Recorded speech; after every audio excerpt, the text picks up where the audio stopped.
Buongiorno e ben ritrovati con l'informazione flash del New Sicilia. Vediamo insieme i titoli più rilevanti della mattina. In apertura l'operazione antidroga eseguita questa mattina all'alba dai carabinieri della compagnia di Modica. 13 gli arrestati, smantellate fiorenti piazze di spaccio attive nei territori di Ispica e Pozzallo, sequestrati cocaina, hashish, armi da fuoco ed anti-esplosivi. Sono 5 invece gli arrestati dell'operazione antidroga. Nel quartiere palermitano Zen 2 tra i soggetti in manette spicca una coppia sposata di anziani di 69 e 67 anni sorpresi con armi e droga nascosti in casa. Durante le perquisizioni oltre un centinaio di persone ha affollato le aree comuni del padiglione nel tentativo di ostacolare l'intervento dei militari con minacce, insulti e aggressioni fisiche.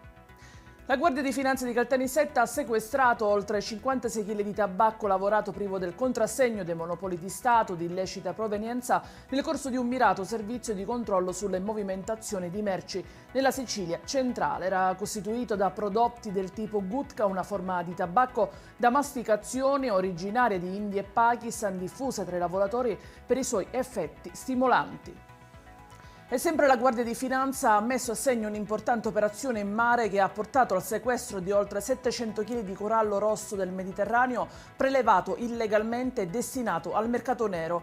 Nel mirino un'imbarcazione di circa 10 metri con 3 persone di Trapani a bordo che navigava a velocità sostenuta.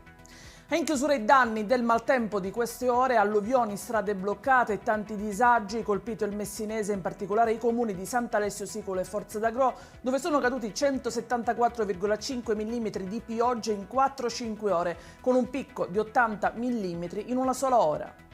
Ed è tutto per queste edizioni. Vi ricordo come sempre che i dettagli su queste notizie e molte altre li trovate sul nostro sito e sui nostri canali social. Grazie per averci seguito e a stasera con nuovi aggiornamenti.